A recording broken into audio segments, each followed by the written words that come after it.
Достук айылындагы жаңы салынган үйлөргө компенсация катарында 30 гектар суулуу жер Лаккон участогунан алынды.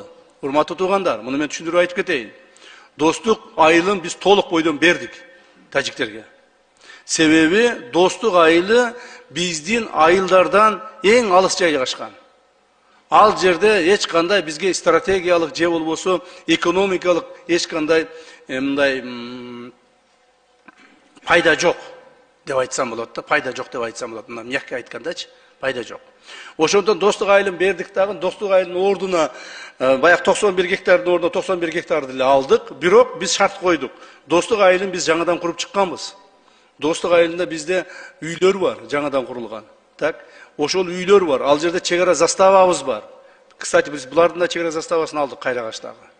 Чек ара заставабызды да кошуп берип атабыз. Демек бизге ушуга компенсация кылып бересиңер деп жерди 30 гектар жер алдык.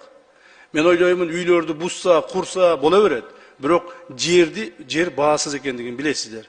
Ошондуктан 30 гектар жерди биз суулуу жерден Карабак айылынын жанынан алдык. То есть ошол элдерди көчүрүп ал жерге мамлекет тарабынан дагы Достук айылынын элине ар бирине кайрадан үй салып беребиз.